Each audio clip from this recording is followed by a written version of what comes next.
Was that ever easy?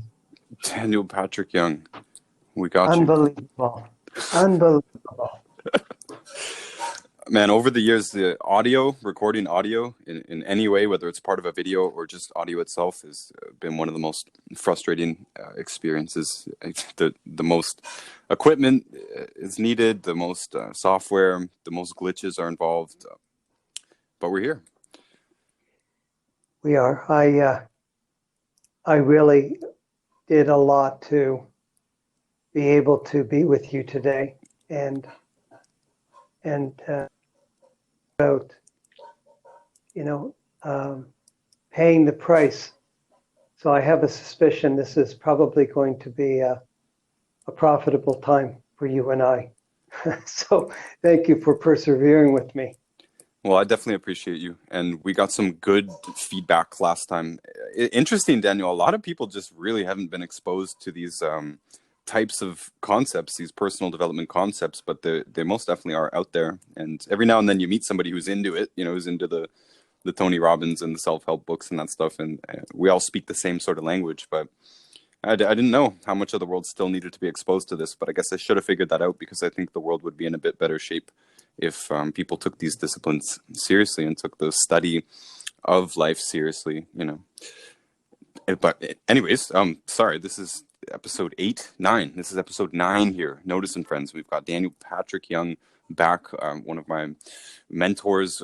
I consider you also a good friend, and I have this weird idea of people in my life. Like, it's kind of either like family or nothings, if that makes sense. I don't have much of a family of my own, very few family members, but there's all these people like you, Daniel, who in my mind, they're in the group, they're in the family group. You and Nelson and Judy, and all the way up the business line and the expanded network around that. I really do consider it a big family, and you've been there for me in much more than a business sense, and this advice has helped me in much more than a business sense, although it has most definitely helped me get my life together. And I want to let you speak about goal setting today, Daniel, and I want to join that conversation with you. But I want to mention too, that I really don't get enough chance to speak about personal stuff, and that's part of why the podcast is kind of good too. It gives more context. But Daniel, in the 5 years that you've known me, I think I've moved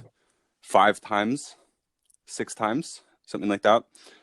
I think I've changed relationships 4 or 5 times in that time.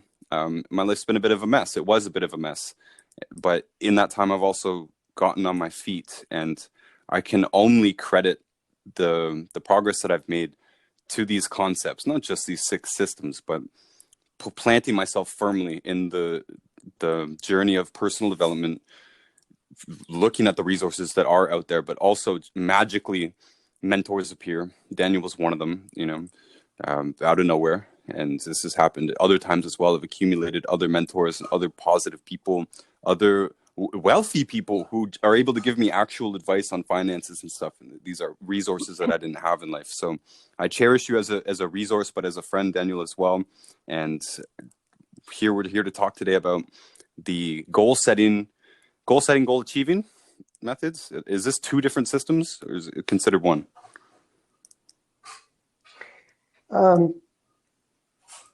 I would say it's considered one. I think there's a lot that goes into I think setting a goal, for example, I think of it like this: fantasy, wish, dream, chance, or luck, or God, or hard work, and then reality. So when I look at what makes a goal, for me, what makes a goal is putting my entire being into the process, my mind, will, and emotions. And I've said before, the bigger the goal, often the bigger the obstacles. And I think to make a goal, we've used the acronym, we've seen this SMART, S as in specific, M as in, what do we say? Specific, measurable. M is measurable. A is attainable. R is realistic. And T is tangible. So I think it's important to be specific about, and oftentimes as we start down the road, the reason I firmly believe in baby steps in everything is because when we take the small steps, we can looking back into last conversation we had about the 4 principles of effective communication: desire, time, honesty, and commitment. As we're moving forward with our goal, we can look at the relationship between desire and commitment, for example. We take a step, we've said we've wanted something, and so we start down the path. And as we're going down the path, we'll encounter some challenges, we'll encounter some obstacles. These may be obstacles from outside, these may be obstacles from within. And we have to have something worth, we talk about pain and gain. So without pain, you don't have the gain. So we want to have something worth fighting for. And as we take the baby steps, we can really ask ourselves, is this something we want to continue? Do we want to change the goal? Do we want to stop? They say quitters never win and winners never quit. But there's absolutely nothing wrong with stopping. We have autonomy to do that. This is our life. We make the choices moment by moment. Another reason for taking small steps is, you mentioned the last 5 years having some different messes. I would think of some of these messes that you've shared with me in the past as just being difficult life circumstances. And this was all part of your growth. None of us arrive. This is a journey, not a destination. We learn by making mistakes. And what I think is most important from my perspective as an outsider looking in, when you mentioned making the messes, I don't see that. I see someone, for example, years ago, in a much different socioeconomic position, for example. And let's look at the 6 areas of life, for example. Finances. You're in much better shape financially. Your home life, your social life. You've got some very high quality relationships. You may not have a lot of them. I don't either. I'm not interested, to be honest with you, in quantity, but I'm interested in quality. Mm-hmm. Okay. Physically, I think you're doing great. Your mind seems to be functioning very well. And I think you're going along your spiritual journey perfectly. So I would just say that you dealt with a lot of very difficult life circumstances, and you had the power to persevere. I don't think you created these messes.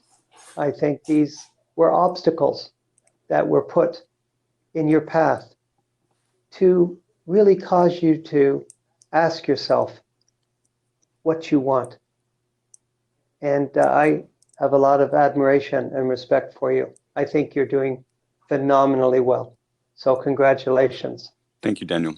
Before you continue, when you were talking about the SMART goals, which is the keystone of the goal setting model, you just got a little bit cut off on my audio. So I just want to repeat it just to make sure that it's in there. So the SMART acronym is, when setting goals, it wants to be specific, measurable, attainable, realistic, and tangible. Was the full spectrum. And some of those might sound like they overlap a little bit, but I definitely think that keeping each one of those words in mind will help you a lot when you're setting your goals. And when you actually sit down and start writing your goals, you realize there's not that many of them. Truthfully, they're pretty predictable in categories. And as far as stuff goes, you probably don't want a million different things, probably 10 things. And you wouldn't believe, you probably actually strain yourself to come up with a nice healthy list of goals. A lot of people do, but this is a cornerstone of the personal development world of getting started, right? The desire is going to be your first step no matter what.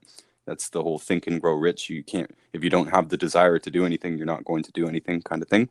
And then after that, you actually need to, once you have the desire for something, you need some way of getting it, and making sure that your goals are smart, specific, measurable, attainable, realistic, and tangible is absolutely key to continuing. You're not going to continue without a realistic goal, or any of these other words. They're not going to help you if you're not specific. If your goal is vague, I just want to be rich, or I just want to drive a nice car, or I just want to have a good looking wife, or whatever. It's not specific enough, and you might actually get that, but since it's so vague, it might not be what you want, if that makes sense. Well, it's true. And one of the reasons to measure, and there are ways, of course, to do that depending on the goal that you want. There are financial barometers that you can look at. There are time elements, etc.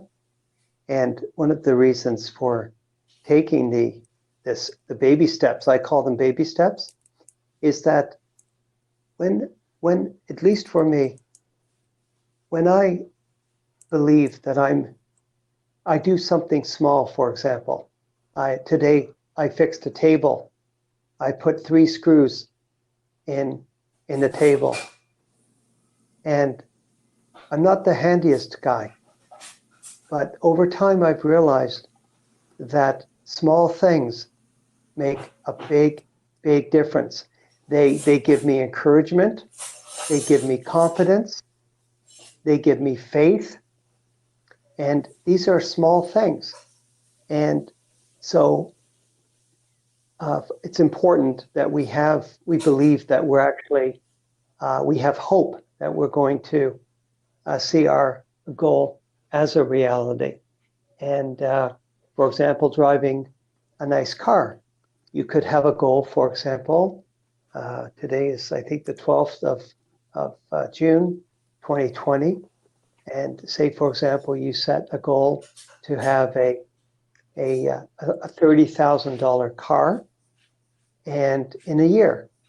So you know you need to have in your pocket, after expenses, etc., if you want to pay for this, and you can be very specific, you can pay for if you want to pay for this car in cash a year later, you need $2,500 net per month to come in. The nice thing is, as you start going out looking for cars, you may realize you don't need to spend $30,000 on a car. Mm-hmm. You may want to spend less, or you may just see something nicer. You may have just received a promotion at work, or your network marketing business has grown. So the number per month that you needed to save for that $30,000 tangible goal really is a non-issue. And so then, because you've just been moving in the direction step by step, taking your time, etc., you realize you may decide you want a higher end car or something else. So you can, of course, change the goal as you are,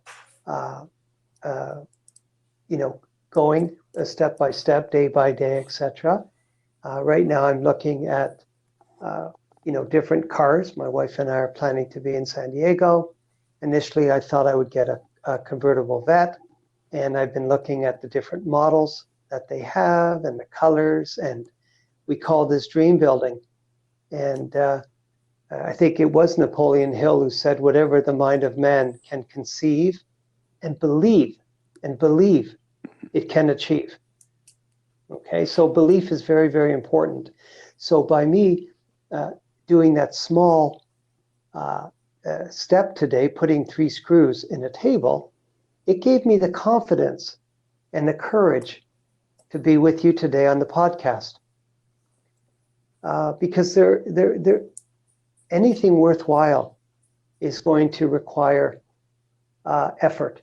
And as I said before, sometimes the biggest goals are going to have the biggest obstacles that's why it's important to have people around you.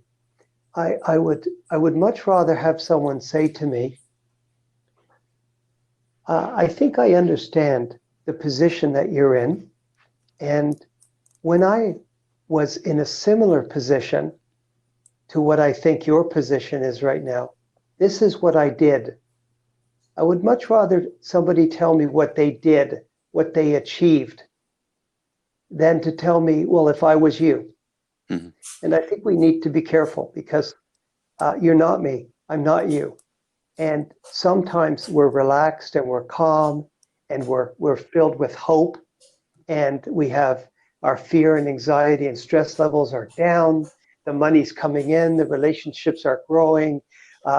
We're just, and let me touch on something here, which I entitled the 4 cycles of life. Life is a series of moments, and some of these moments seem to last longer. But if you look at it as being a moment by moment journey, some moments we're flying high, some moments we're running, some moments we're walking, and some moments we're waiting. And sometimes for some of us, the waiting is the hardest part, because you still have to function. You still have to do what you have to do. And this is where some of these systems are so wonderfully and of critical importance, because the relationship between desire and commitment, you may not, when you're waiting, you may not desire to get out of bed. But if you believe that you can get out of bed, I'm sorry if I'm going on a rabbit trail, Ryan, but I think it's important. You're absolutely welcome to. Thank you. You cited Napoleon Hill's Think and Grow Rich, for example. The 13 individual steps that Napoleon Hill cites is desire, faith, autosuggestion, specialized knowledge, imagination. Those are the first 5. And of course, there are 8 more. They may come to me.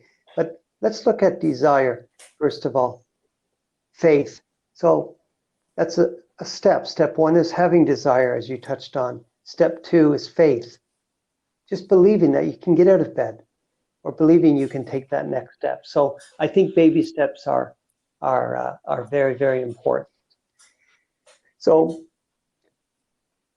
when we look at specific, you decide what you want today.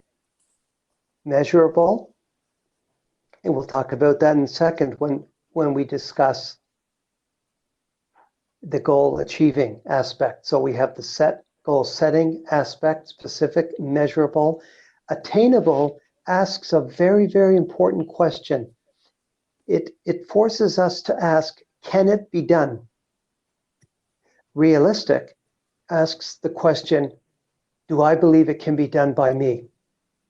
You see the difference? Mm-hmm. There are many things that are attainable. In because principle. People have, in principle, correct, and in reality. I remember a while back looking at a specific car, Bugatti Veyron, and I think it was about $2 million US. And I thought, just for the heck of it, why don't I just why don't I find out what are the running costs on this car per year? And the costs were incredible. I think they had fly in people to do oil changes. I think the tires had to be changed. I mean, I think, if my memory's correct, $40,000-$50,000 per year just to maintain this car. Okay, so people have these cars, so they are attainable. People manage and maintain these cars. But honestly, was it realistic for me to think that first of all, I didn't want a Bugatti Veyron, but I don't think it would be realistic given my psyche and my psychology to do with managing money and risk versus reward. You know, spending $40,000-$50,000 a year to keep a supercar. on the road. That that's not something that I would do. But for someone that wanted to set a goal like that, that's fine. So specific, measurable, attainable, realistic, intangible, something you can touch, something you can taste, something you can see, you can hold. Could be a watch. And you go to the store and look at the watch every day, save up your money, or even put a down payment on the watch and pay it off over a year. Where there's a will, there's a way. So I think to actually set a goal, specific, measurable, attainable, realistic, intangible, and to achieve a goal. So in achieving the goal, often people have asked, is the how to, like how to achieve a goal? And I say to people, including myself, the how to is not important. You have 5 questions to ask yourself in the goal achieving process. What do I want? That ties in with the specificity. Okay. When do I want it? That ties in with the measuring facility in the top part of the goal. Why? Why do I want it? That's very, very important. Motive is everything. And why you want something, especially if you are sharing your goals with other people. Tom Chenault says, is your why big enough to make you cry? Mm-hmm. Okay, do you want something so bad that you're willing to do almost anything to get it? Will your why make you cry? Because then when an obstacle comes in and your commitment to the goal is greater than the pain or the obstacle that you are experiencing in the moment along your journey for that goal, you'll continue. Okay. But if what you claim to want is smaller than the obstacle that you're faced with, you may quit. It's why having a team, having people that have been where you and I are right now is so important, because these are the people that can say, I know exactly what you're going through.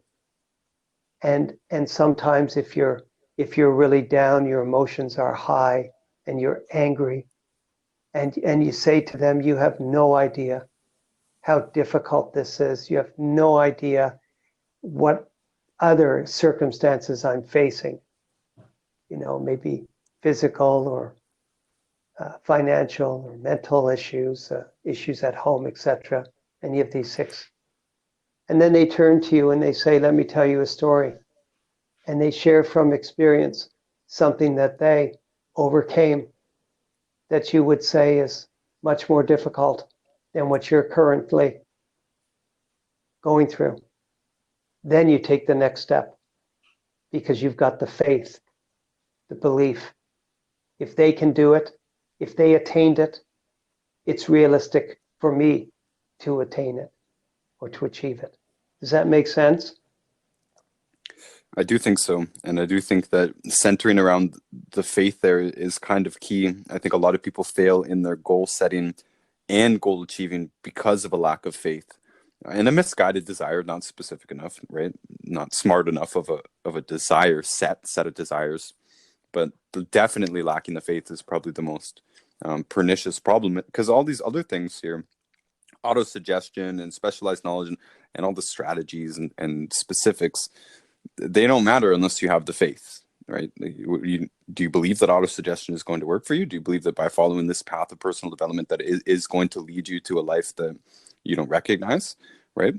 I think that's the part that people struggle with the most. So it's not even like you said, everything can be split up into baby steps, especially your business, or whatever the process is that you are going to get, let's be realistic, the money to buy the things that you want in your goal setting model, the actions that are going to get you there are probably quite simple.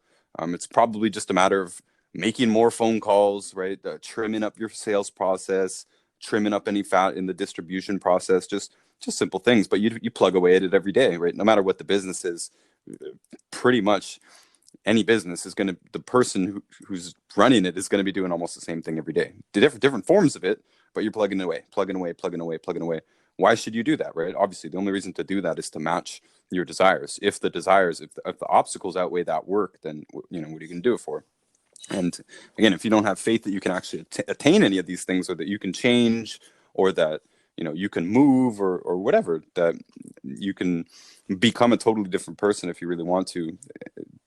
I was thinking more of like a theater stage presence. It doesn't matter if you're shy. It doesn't matter if you don't know how to sell things. It doesn't matter if you don't know how to be an engineer. That doesn't stop you from being an engineer. You can go to school, split it up into steps, SMART goals at each step, right, at each junction. And you have the opportunity to reevaluate any of these things. But I'd like you to expand on faith, if you can, as you're continuing on in the goal achieving model. Sure. Yeah. So, we'll touch on, or we'll continue along the lines of faith. Whether I believe I can or I can't, I'm right. And that's why it's so important to take these small steps. I think it's also important to have accountability partners, people that you know and love and respect, people that know you and love you and respect you, and will hold each other accountable. My wife holds me accountable, for example, with my caffeine intake. You remember I said the small things are big? Sometimes the smallest things make the biggest difference. A smile, a hello, a hug, a laugh. There was a book, let me touch on this book. My mother mentioned it to me a couple plus years ago, called The 5 Love Languages. I never read the book, but there are 5 specific ingredients that the author put into this book. And I don't know if the word is transliterated. I turned each of these 5 words in starting with the letter T. And so words of affirmation. Some people really thrive at times on words of affirmation. You can do it. I believe in you. Okay, I'm with you. And I said talking. Other people really have their souls fed when we spend time with them. So you have talking, time, touch. There are people that are tactile, that would like a hug. Other people, if you try to hug them, it wouldn't go too well. Okay? So you need to know your audience, and you need for your audience to know you. So talk, time, touch, treasure, and then teamwork. And so the author touches on the teamwork as being husbands helping your wives out at home in the kitchen. Treasure could be your finances, could be listening. So those are the 5 love languages: talk time, touch, treasure, and teamwork. And it's interesting too that I've said you can tell by what a person values in what they invest into what they claim they value. Do they invest their time? Do they invest their talent? And do they invest their treasure? So I think what we're learning here is that everything ties in with everything else. It's one big magical puzzle. And so faith is everything that I am hoping to receive, and believing that I will receive is faith. So let's think about this for a moment. You're there, aren't you, Ryan? I hear someone in the background. Yes, I am Okay. here. So remembering that life is a moment by moment journey. We can never, ever, ever, ever, ever forget that. That is so, so important. And so in the moment, everything in that moment that I believe that I will receive. So you have everything that I'm hoping, everything that I am hoping to receive, and at the same time believing that I will receive is faith. And that ties in with what you were saying about believing that what we're doing is going to manifest itself into our reality. Sometimes it's great having a roommate, and sometimes it's great having 5 cats. But on our last podcast, I was distracted, so I made sure I was cloistered away this time. So, if it was possible here, I would do that too. Right.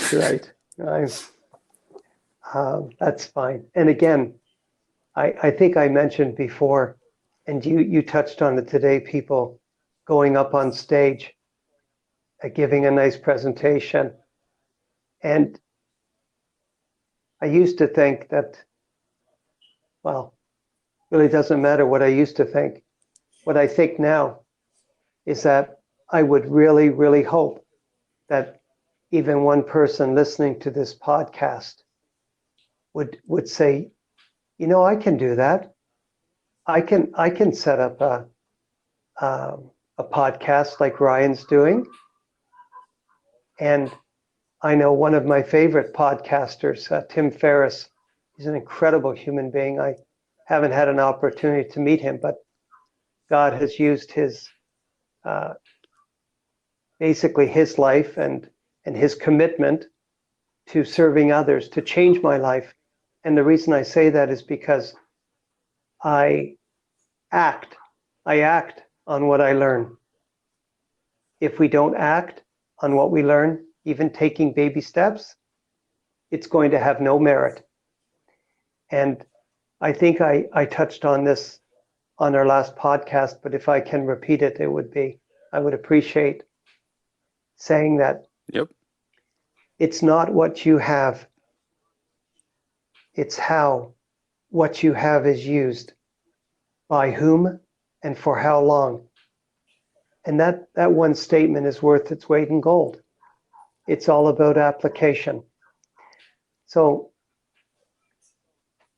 let's go back to the goal achieving part. What do I want? When do I want it? Why? Why do I want it? The reason this is so important to me is that if I'm going to be somebody's partner, I really want to know how much they want what they claim to want.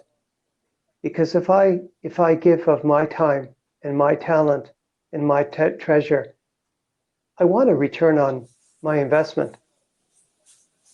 So that's an important one as an outsider looking in. If I'll give you an example, I was in Fort Wayne, Indiana, a number of years ago, and Steve Wallach, the CEO of YGYOntario, was giving a nice talk, and I think it was around the time that we had a cruise coming up. There was a contest called the Founders Club, and I was fortunate to have been able to do what was required to win the cruise, and I think I helped some other people as well get on the cruise ship.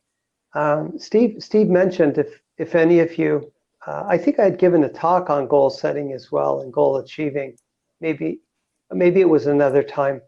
I'm able to have senior moments now because I'm 57 going on 90. You can't, Ryan, because you're still young. So I have them if we recorded this at the end of the day. I would be forgetting things, truthfully. Well, so I'm in good stead, good company. So, Yeah, it's the end of the day where you are. You have a bit of an no, excuse. thank you very much. So Steve said to the crowd something to do with if any of you have a goal or want to talk about goal setting, talk to Dan. And I remember at the break one man came out and he had a goal, and his goal was to make $100,000 a month. And I asked him one question. I said, why do you need to make $100,000 a month? And he said, because I have a ministry and I need to do some, different types of marketing and radio. And I said, don't they have public broadcasting stations in where we are here? And his eyes lit up. He realized he could go on the air for little or no money and get his message out. And the conversation was over in one question. And I hope that he did get some airtime on the public broadcasting station where he was. And chances are he achieved his goal. He didn't need $100,000. That's why to ask questions, I think, is very, very important. That ties in with, is it realistic? And it ties in with, why do I want what I want? So That's probably a big one for a lot of people. There's probably a lot of people who think that they need a lot more to do whatever it is that they want, and just having a big daunting number in front of you or something can be so dissuasive that you won't even try and map it out, try and figure out what would the baby steps be to me buying the castle or whatever it is. It's just, it seems too far away. And often they don't need it. You don't need a 25,000 square foot home or whatever, right? You don't need to be on cribs. You don't need the Bugatti, like you said. Even if you have the money for it, it becomes impractical just because it's such a big thing, You're 100% bang on. One of the important things that I'm learning is it's of critical importance to be responsible. Not just to take responsibility for our lives and the lives of those that we're in the foxholes with, our friends, family members, etc., but to realize, for example, with real estate or with anything tangible, you're going to have maintenance and you're going to have to manage the asset.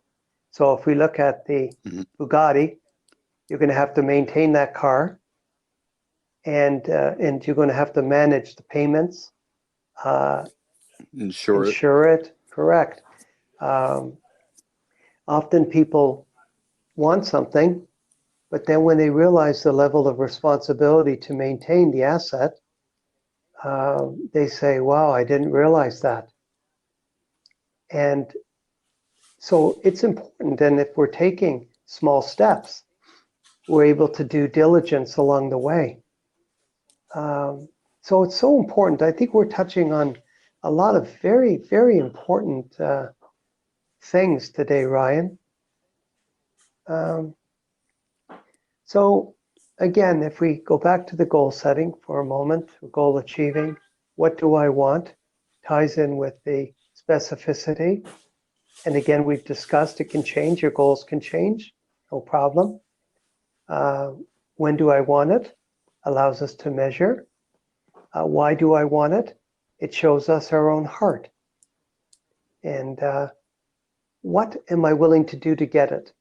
This is another biggie. What am I willing to do to get it? And the last is probably the most important. What happens if I don't get it? And those last three questions, why do I want it? What am I willing to do to get it? And what happens if I don't get it? That will show you the person's heart. For me, those last three questions are the most important. And can I pause there and pick up on that phrase from, it's not just from Tom Chenault, it's definitely in the network marketing world, and he's a big enough figure where he could have been the progenitor of it, but I'm not sure. But is your why big enough to make you cry? Last night, I recorded a podcast with my friend Sherry, and we were talking about basically money and mental health and its connection to mental health. And that why thing, the collection of whys, collecting reasons, seems to be an incredibly important thing to getting yourself out of a rut or just getting yourself started in life. There's a lot of people who are just kind of waking up one day and they're like, I don't even know what I want. Don't even know what I want to do in life, let alone know how to attain it, So collecting these reasons, this can mean everything. This can mean the world of difference, right? Those next two questions, what am I willing to do? Well, if those whys aren't very big, or if there's not enough of them, you're probably not going to be willing to do that much for it, right? And if there's no consequences, if you don't get it, then again, why bother to conquer these mountains if you're not losing by not conquering it? Whys could be family, could be a spouse, could be something like that. Like, well, what if I don't achieve my goal? Will I quit my job to do this business? Maybe my family starves, right? That's a pretty serious motivating factor. But a lot of people really just haven't put any logs in the fire. They haven't burned any of the boats. They're taking the safe route. They haven't developed desires outside of what's available in the safe route, right? A lot of people aren't thinking about a nice car at all. They're just not. And they're wondering why they're in depression or something. And to me, Daniel, this is what gets me excited. This is what keeps me going. It's why, it's reasons. And anytime I'm feeling down about myself, I just go and collect some reasons, go and collect some work to do, start a new project, pick up an old project, put an ad out, get some responses, get things moving, get whys, right? Why get out of bed today? I have stuff to do, right? Why look forward to 2 months from now? Because I expect it to be better than it is now. I expect there to be more business. I expect it, whatever it is. And I want to let you pick up on that, but that is going to be the key part of what people are missing in a lot of this. The desire. Napoleon Hill himself, the book itself says desire is the very first thing. Desire and reasons are very similar in my opinion. Hopefully your desires aren't just random. I don't think they are. In my experience with real human beings, I think people do have pretty specific desires, and if anything, it is lacking those other reasons, or of course the SMART goals themselves. Fantastic. Really, really fantastic. I learn every day, and I'm learning, and I'm being reminded of so much. We've been together for 40 minutes. This is just so true. What's being exchanged. I think people. I think life is a team sport. Together, everyone achieves more. And to have one person that believes in you, one person that truly loves you, that's it. What is the saying? You may be only one person in this world, but you may be the world to one person. I'm going to digress for a moment and share the importance. Like when we talk about goal setting and goal achieving, or the 6 areas of life, this system, this specific system that I'll share quickly with you, is enabled me. The power behind this system enabled me to get on this podcast with you today, because I was dealing with, I would say, a lot of fear and anxiety. And this specific system I've entitled Managing Your Emotions. And I'll give it to you quickly. And because the two emotions that I have to deal with more than any other two emotions are fear and anger. And I had both today. Both were present. And emotions, when I talk to people about emotions versus states, an emotion is an emotion. A state is when your mind, will, and emotions are engaged. For example, you can have anger present. You can be triggered and have anger. Or you can be in a state of anger. You're angry. Your mind, your will, your emotions. Your functionality is very, very limited. Your access to the place of logic is often not available. People use the term, I saw red. Often people have committed murders. And this is true what I'm saying.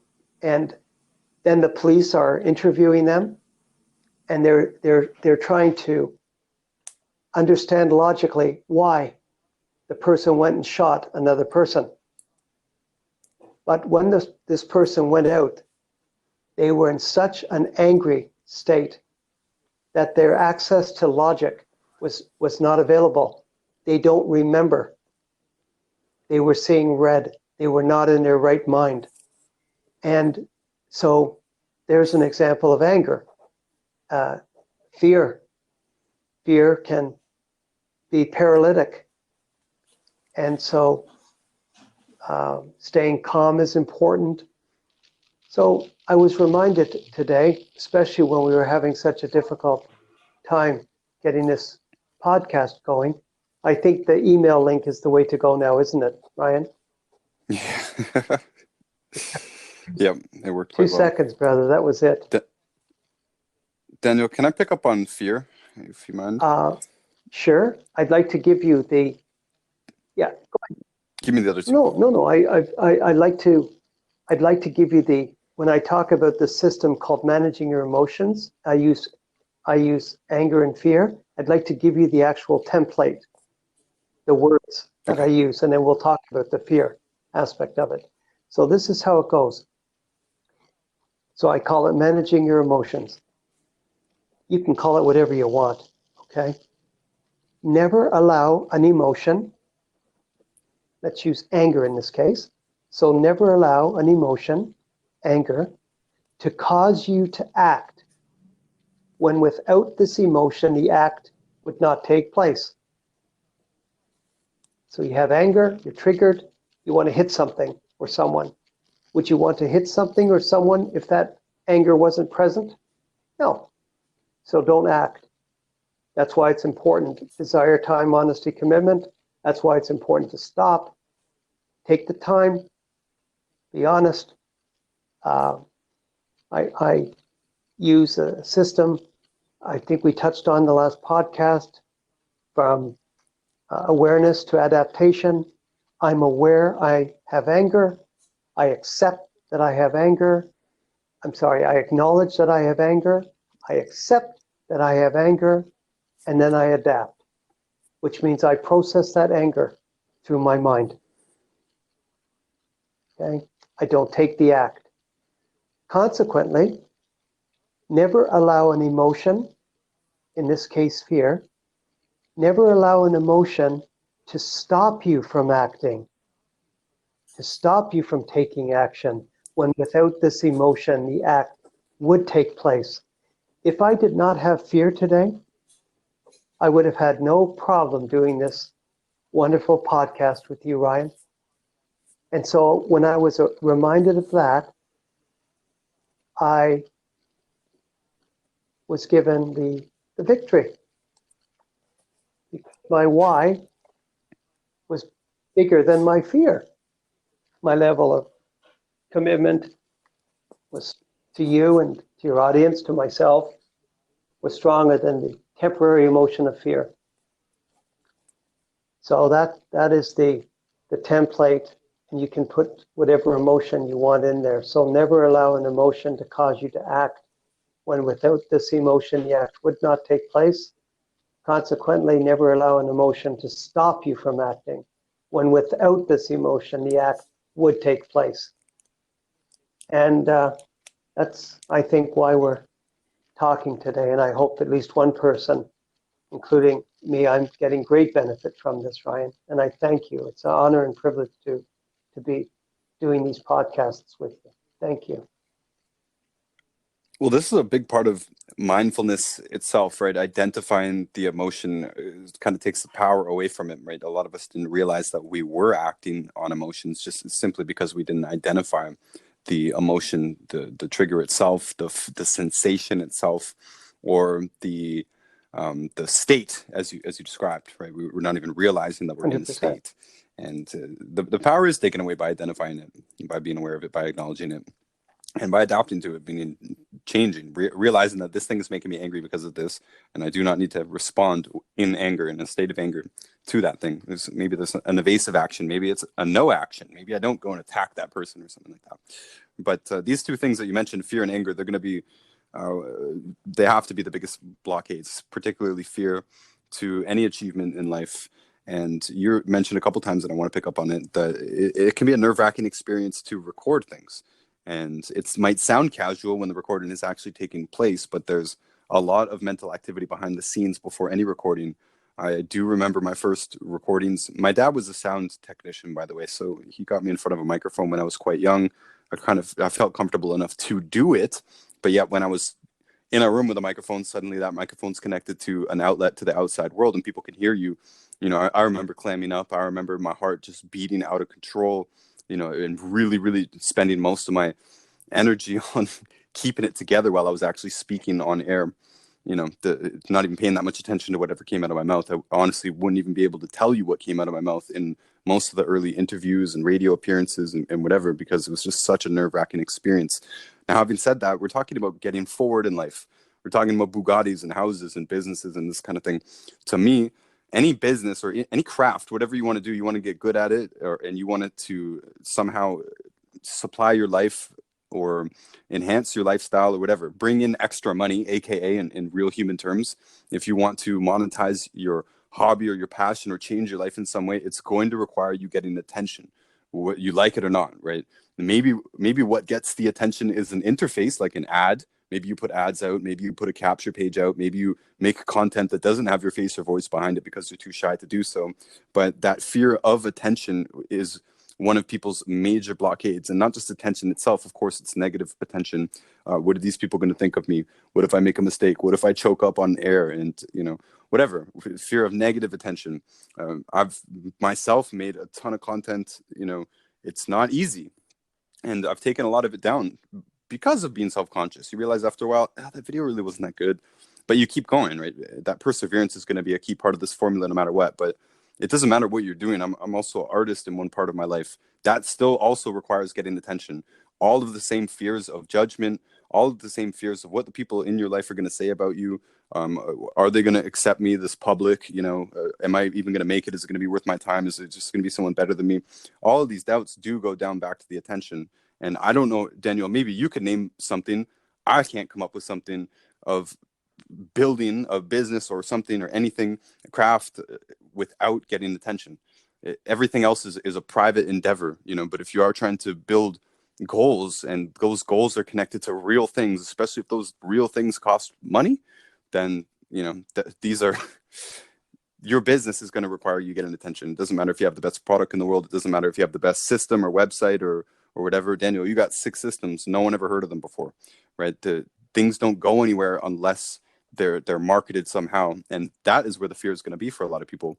We're at network marketing. I remember Nelson drawing those 3 circles out for me and saying, you got to get your 3 friends, and I get the 3 friends. And I had total, absolute disbelief that this could happen. And I guarantee a lot of things flashed in my mind when I started to learn about network marketing, and I'm seeing people talk about doing meetings and events and all this stuff. And I'm like, I don't want to do this, right? In high school, I refused to do presentations. In college, I refused to do presentations, and I found myself one day being forced to do a presentation. And by the way, that was in academia. That was in the university when I worked at the University of Sydney with the Ocean Technology Group. My professor, Ian S.F. Jones, he kind of made me do a presentation in front of a group of Chinese delegates, so with headsets and a translator. And I'm trying to explain something very technical about an experiment that I had run. That's why he wanted me to do it. It's not just, this is another thing, but like, people don't know, if you're in science, if you're in academia, if you're in whatever, not only do you have to do the thing, you have to communicate that thing with other people. You have to go on stages and talk to people about it. You have to face panels, all kinds of things.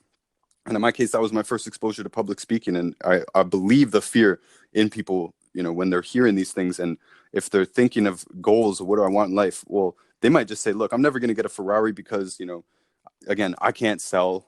Why? Because of fear of attention, basically fear of not being good enough, all this kind of stuff. And it's it sounds like it's all about sales, but the world is sales, right? Business is sales. If you're basing what you're doing on a talent of yours or whatever, maybe you have a nice voice, maybe you like to write, maybe anything, you're going to have to sell that to someone. You're either going to have to sell that to the public itself, or you're going to have to sell it to a distributor or a media house or someone who's going to sponsor the production and distribution of the corresponding products to you. If this makes sense, Daniel, because I'm having trouble visualizing, quote, the good life outside of the societal, go to school, get a job, You have to do something else, some type of business, some type of enterprise, which will always require attention. It doesn't matter if it's an investment fund. People need to know about the fund, right? I don't want to ramble on that point too much, but I've made content before just specifically about how fear can rob you of your opportunities, right? You just mentioned two different things. Emotion can cause you to do something that you wouldn't do without that emotion, and it can also prevent you from doing things that you would do if it wasn't for that, right? A lot of people would take more risks in life if it wasn't for the fear of what people would think of them. And this is not just business decisions. This could be relationship decisions. People acting certain ways within their social life because of they're worried about how other people are going to judge them. So if you do let fear prevent your action, everything else that we're talking about doesn't matter, right? And I do like to continue to sort of connect this to depression a lot, because I do feel that depression is a consequence of stagnation. It's a consequence of inaction. And when you're caught up in this goal-setting, goal-achieving system, it's very difficult to be depressed. You just don't have time for it. It just creates energy. Energy produces more energy, if this makes sense. And I want to toss it back over to you, Daniel, after this point. But the amazing thing, I've noticed this, many people have written about this, it's amazing that sitting around doing nothing all day can make you so tired, just so tired. You want to lose all your energy, don't do anything. You want more energy, go spend energy. It's crazy. It's this weird return system in life built into this world that doesn't match standard economic doctrines, right? You think that spending energy, now you have to somehow regenerate more energy. It's weirdly not true. The more you do, the more energy you are supplied with to do more. The more you do, the more motivation you're supplied with to do more, right? The more whys you collect, the more whys you get. Right? This means you can consciously look for reasons to motivate yourself. And in that process, you will automatically be supplied with more of them, more responsibilities that you weren't even out for, right? I feel comfortable with what I just said there, Danielle. I do want to pass it back to you. Yeah, I could listen to you all day. And there's absolutely nothing that you've said that I do not understand, number one, and I don't agree with. You're bang on. And energy begets energy. So taking these baby steps are so important because they build confidence, and I think it's so important. I think each of us has, depending on what business we're involved with, I think there are aspects of the business that we really, really like, and there are aspects that we don't like. And I really do believe in delegating. And the busier that you get, the more responsibilities that you have. Pay for the tasks that you don't like to do or want to do. But I think it's important to be knowledgeable on the tasks that you're delegating. We delegated a building project to a team recently, and they failed miserably. And because we know the building game, we're in the building game, the real estate game here, and we knew what the project should have looked like when it was finished, and it didn't resemble what it should have finished. And so now we're in the process of hiring a new team. We, sacrificed a number of months. We gave a little money, but at the end of the day, we learned, and we still got some value. It's not finished, but so if you do delegate a task, just make sure you know how that task is to be completed, and you're paying someone for their time, their expertise, etc. But at the same time, you know how it needs to be done. With lawyers, for example, you can delegate a task to a lawyer, and you also want to be hands-on and explain, some of the steps that you're expecting need to be taken. I remember we were in the court one day, and our lawyer dropped the ball, and we were there. My wife had prepared a short speech to support what it was that we were looking for. The plaintiff in this case, their lawyer, made a fundamental error. We caught it, my wife and I. We wanted to speak on it, and the lawyer squelched us. The lawyer was fired. And so sometimes we delegate, but again, just make sure you're delegating in areas that you're very knowledgeable in terms of how the process is to unfold. If not, you could end up taking the project on yourself, and you've wasted time and money and energy, as you touched on. So when it comes to the network marketing business, of which I must confess, I have quite a testimony, as do you, when you touched on the earlier podcast we did. I mean, I have had so many incredible benefits. I've seen so many miracles, from this longevity business. I married Dennis because Dr. Wallach's wife, Dr. Milan, introduced us. Okay, I wouldn't be married today. I remember it was a very cold night. I was in the underground garage of the company where I worked in Toronto. I had boxes of longevity product in the car, and I was doing my inventorying. The next morning, I had committed to Coach, Helen's husband, whom unfortunately has passed away, but he still certainly lives in my heart. I loved Coach. I still love Coach. Mm-hmm. And I had committed to being down helping Coach with something.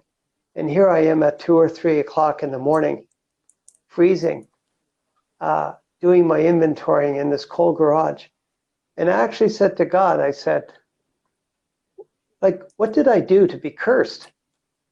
I had lost my perspective. I was just feeling that I shouldn't, quote unquote, shouldn't be here in the middle of the night freezing. We'll leave it at that. We'll keep this podcast clean. Anyhow, I finished up what I needed to do. I endured the pain, and years later, I've been happily married and living in Istanbul. But to be honest with you, if I would have quit, if I would have said, you know what, it's not worth it. I'm going to tell Coach I'm not going to come to help him. I probably never would have met Dennis. You see?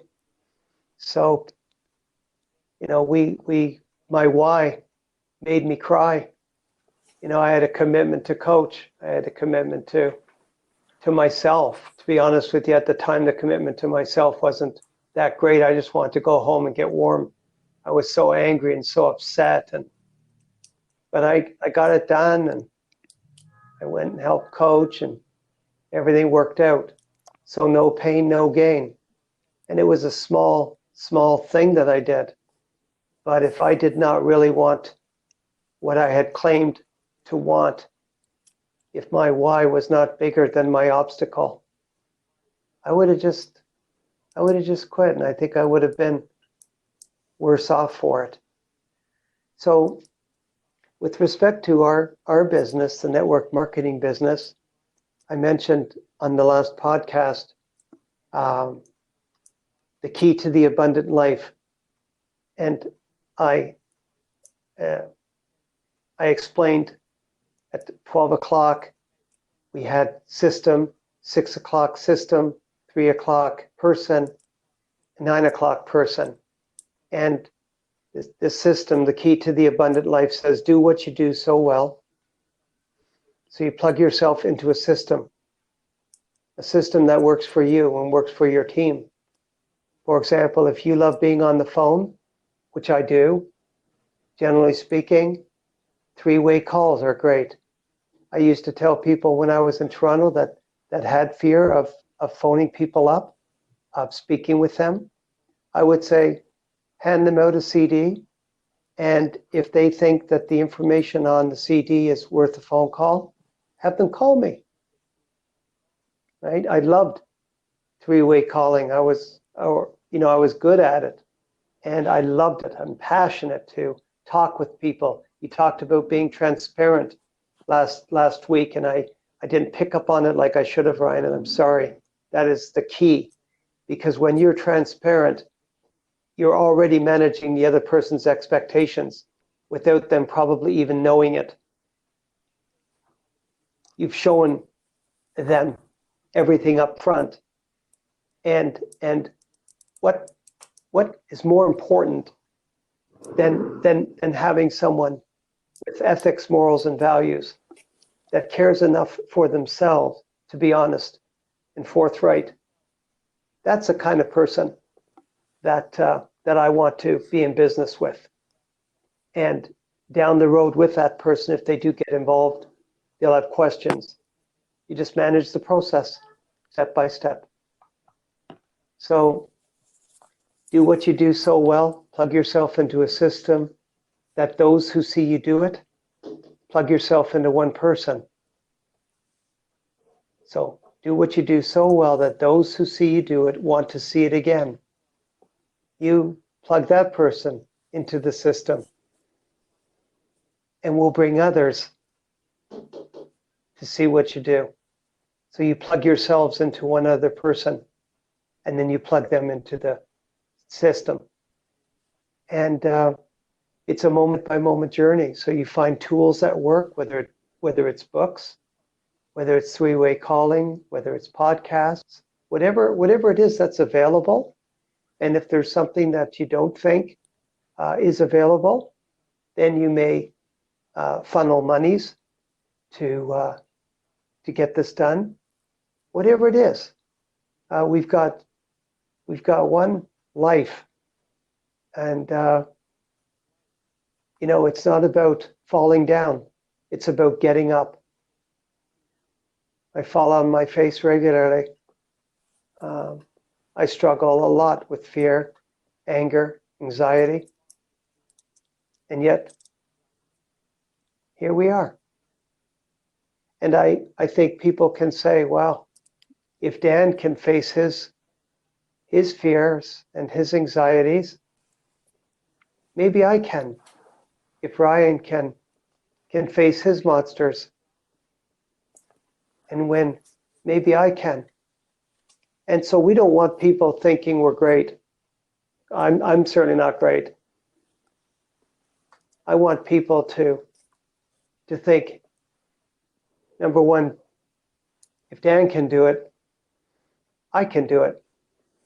When we're too polished, when we have the answers to every question just very quickly, when we're not really transparent.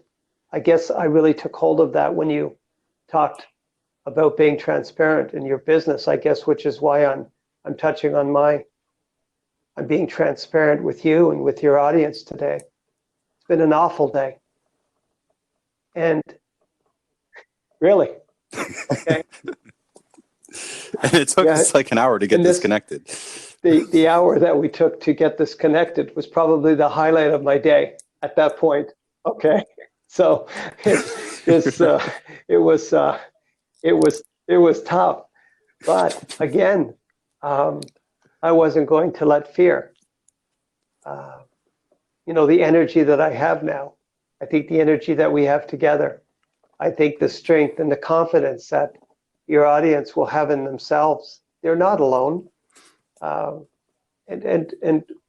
we're not alone. If you mentioned getting good feedback, if there's someone that you know in your audience that you feel is safe and secure, someone that I could be of benefit to, who knows? Maybe one time we'll do a podcast with question and answer. Who knows where this thing can go? But what's important is I think that people know that they're not alone, that people know that there are people that are struggling just like them. There are people that have had to deal with worse circumstances than what you and I may have come through or are going through right now.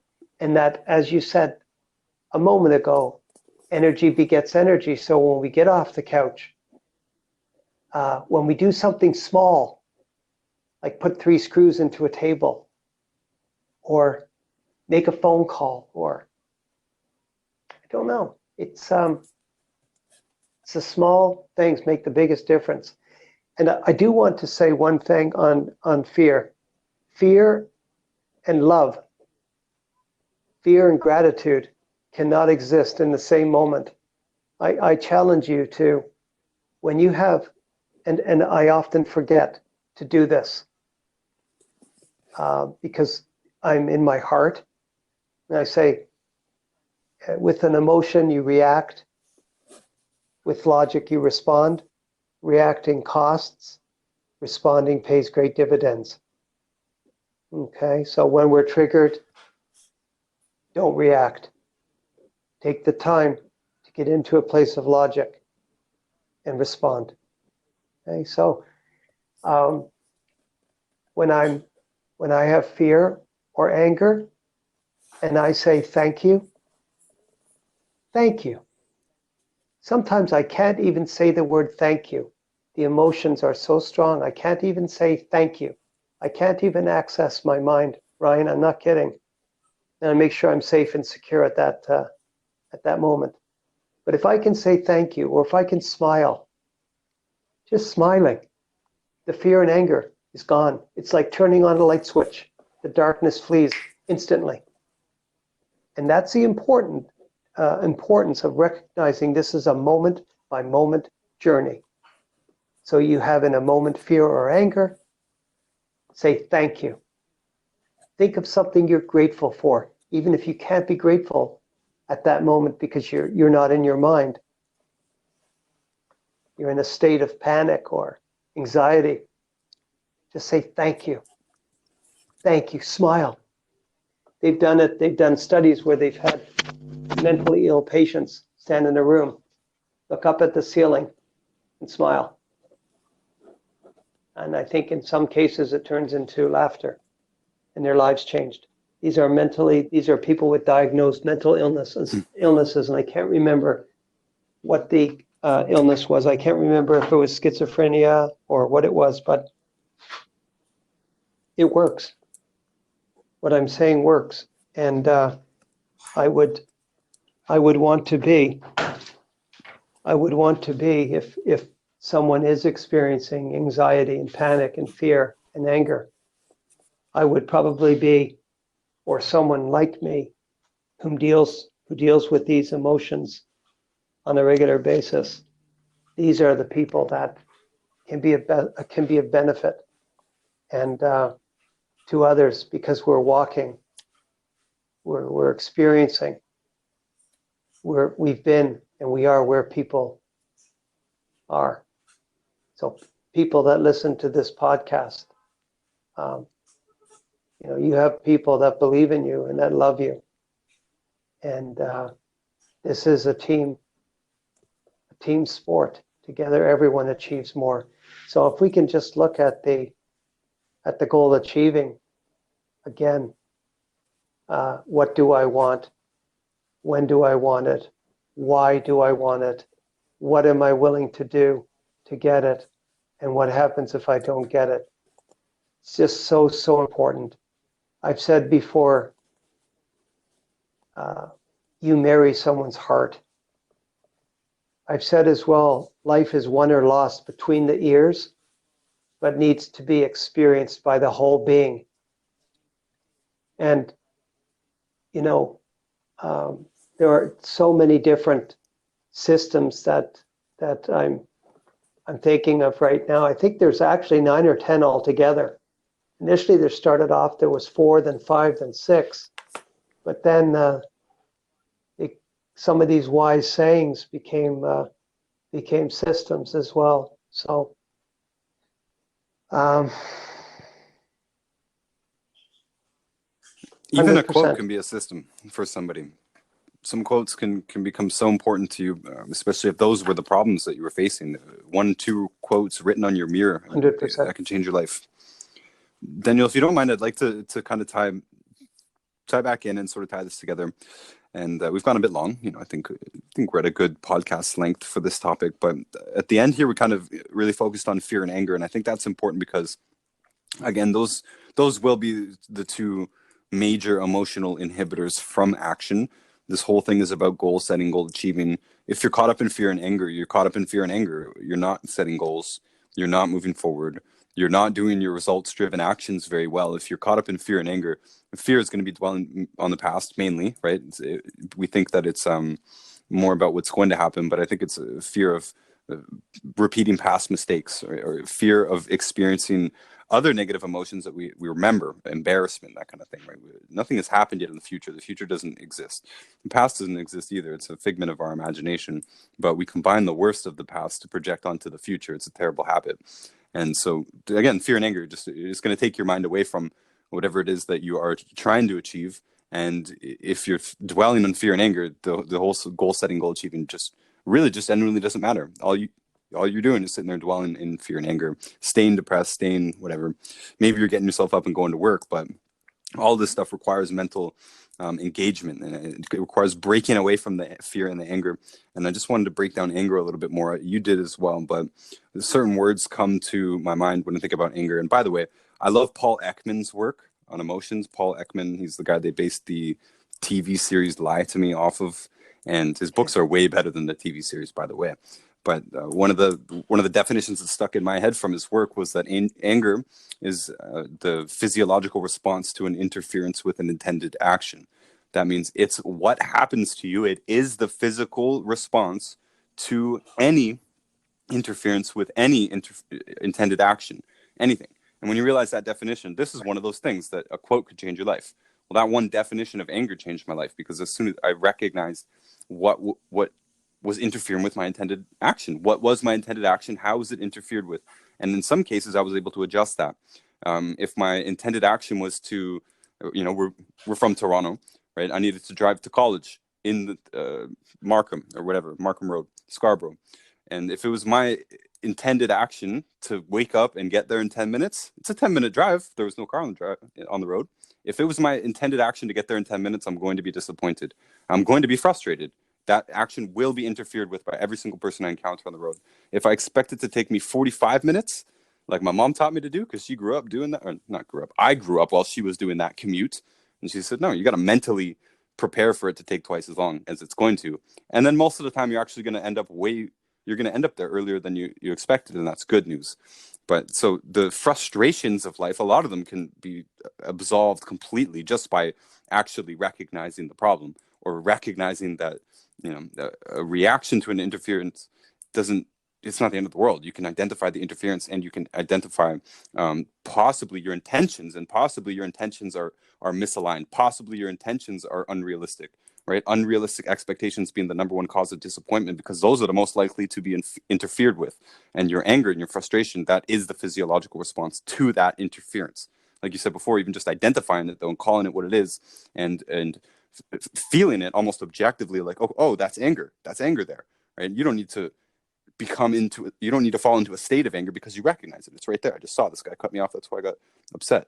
I'm running late because I didn't expect it to take 40 minutes to get there. I should have, right? And you realize it's just on you. You plan for the future. You reduce these things happening in the future. I find myself reducing the huge majority of my frustrations just with this alone. Sometimes you're still going to get glitches on your podcast app that are going to be frustrating and whatever, but it's very clear, and it would be very silly of us to react any more than just a little bit of frustration, as we have. Just merely voicing it is the appropriate response, if that, anyways. But there are other forms of anger that are confused in here. Guilt and resentment and jealousy would be the biggest ones that jump off the page for me. And those, obviously, you could tie them to an interference with an intended action, but more likely it's just twisted thinking, right? Guilt and resentment and jealousy. This is guilt of what? Comparing yourself to what? The version of you that succeeded, right? Guilt can be misplaced. A lot of people feel guilty for failing. We talked about earlier. You're going to need to fail. You have to fail. It's not, you cannot succeed without failing. You just can't, right?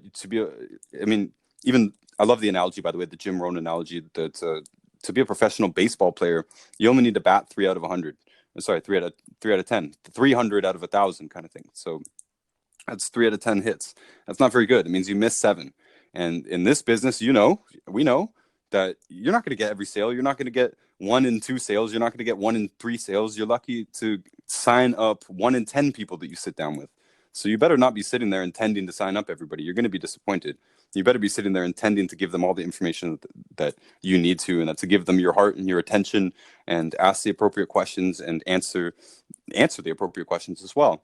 And you focus on the process, not the conclusion, right? You mentioned last time conclusions are killers, and this is how I wanted to tie this all together, because you can't have guilt or resentment or jealousy without some conclusion of the way things are supposed to be, or without some conclusion about yourself in comparison to another person, which is silly. That's a huge part of the personal development world. Don't compare yourself to other people. You can look at other people. You can take lessons from other people. You can take advice from other people. You can see the consequences of other people's actions and say, I don't want that, right? You can, if you're in the gym, you can compare your progress to your buddy's progress, but you have to be very careful, right? And you know that if your buddy's been in the gym 3 years longer than you, you shouldn't be comparing yourself to them, right? If you're in this business, network marketing, I don't compare myself to people who are completely different people to me, right? They operate in a different way. They are different people. And I mean, in fundamental personality aspects as well, so why would I compare my paycheck to his paycheck if we're different people and we have different processes and all this stuff? And I think this understanding can translate out into other things as well, but it definitely has to do with that statement before: conclusions are killers. Talking about the goal setting, the specific, measurable, attainable, realistic, and tangible. A lot of people have misaligned conclusions about what that means. A lot of them are setting their goals inappropriately or failing to set their goals at all because they've made some unrealistic conclusions, right? So if you can free yourself, if you can liberate yourself from whatever ideas that you have in your head that constitute a conclusion, you'll be free to just navigate the waters of life as the river that it is, if that makes sense. And I think that's a good point to stop talking. Okay, can I make a quick comment? That was excellent what you shared. Thank you. I think there's a big difference, and I think it needs to be identified between an emotion and a state. Okay, I touched on it earlier. Anger is an emotion. Angry is a state of being. Jealousy is a state of being. Guilt is a state of being.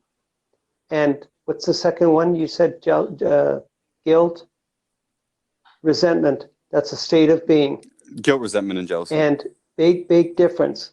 In much more serious consequences if we don't recognize that our state, our psychological state, our soul, when we are jealous, we are feeling jealousy, we are feeling guilty, we are feeling resentful. Our soul is involved, our mind, our will, and our emotions. And it is a very important distinction for me to at least touch on at this point. That we need to be extra. We need to make sure we are extra safe and secure when we are in these types of states. Can I, if I can just, yeah, well, maybe we'll leave it for another time. But the difference between an emotion Absolutely. and a state of being is very important. To be able to make the distinction, from awareness to adaptation. I'm aware that, feeling very resentful right now. I acknowledge it. I'm feeling very resentful. I accept it. It's my right to feel what you have, but how what you have is used. Okay? I have resentment. I am resentful. That's okay. How is that going to be used? Never allow an emotion to cause you to act when without this emotion, you see how everything is tying in. Mm-hmm. And So to recognize that I am in a tough spot, if I'm feeling resentful, jealous, I experienced this a number of years ago. Jealousy. It was such a strange thing to happen to me. I hadn't experienced jealousy in so long, but from it came something wonderful. So I'm grateful to have gone through the experience successfully. It's quite a life-changing experience for me, and maybe we can talk about it privately or another time. I'm fine. I'm transparent. Okay, but there has to be benefit for you and for your audience. So that's important. For sure. Daniel, I do think the personal stuff, by the way, helps. I think in my own journey in the personal development world, it didn't become real until I started to hear a bit of the stories of how the people that I was listening to got that way, if that makes sense. Some of it can seem so unrealistic and so polished and stuff, and you're like, what? But then they tell you their story, right? And that's really where the power comes in. You know, can I do this too, right? You mentioned earlier, if Jim Rohn can do this, farm boy from Idaho, I can do this, right? If Daniel can do this, I can do this. Me, 18 months ago, I was homeless, right? So if I can do this, you can do this. And this means get started, set the appropriate goals, use the appropriate mindset when following those goals into the achievement model. And then don't let your emotions conquer you along the way, because it's a hard route. And a lot of people will get beat down by it. And just, again, let fear, let anger conquer them. Let a few failures, prevent them from trying again, that kind of thing.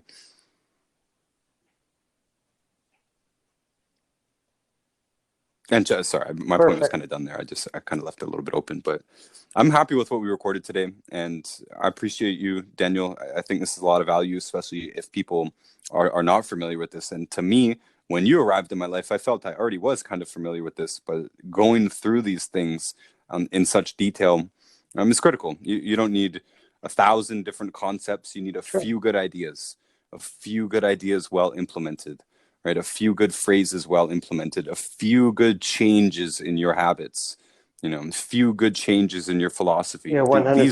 These few changes will make the world of difference. Wow. Thank you, Ryan. Well, thank you, Daniel Patrick Young. I will be sure to include your entire name. And I understand, too, it's a pretty generic name. It could be Daniel Young, could be kind of generic. My professor at University of Sydney, his name is Ian Jones. And if you look that up in Australia, there's like probably 40 Ian Jones professors, so you got to use both middle names, SF. I don't think so. Daniel Young is a musician. There's probably not very many others. And so I wouldn't want to steal his thunder. But as I met you, I didn't realize until I was 53 years old that my father's name was in fact Patrick Franklin Young. It wasn't Franklin Patrick Young. And Dennis and we had been picked up from Pearson Airport on one of our flights in. My mom and dad were driving us back to their home. And oh, by the way, and they shared the story of how my father, for pretty much his whole life, thought his name was Frank, but it wasn't. It was actually Patrick Franklin Young, and that's why there's Sean Patrick, James Patrick, Daniel Patrick. I could never figure out why we all got Patrick until I realized in the van that it was my father's name, Patrick. Unbelievable. Anyhow, you have yourself a wonderful day. If you get any responses, any questions from anyone, if I can be a benefit in a small way, I'm here. And there's so much more. There's just this. We're just touching the surface. And anyhow, love you, brother.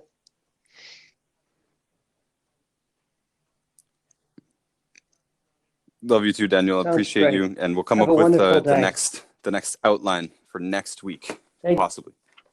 I'll do the kitty litter. Enjoy the rest of your evening. Thank you. We'll talk to you next time. And thank everybody for joining us. Much love, much respect. Let us know anything else that you'd like us to cover.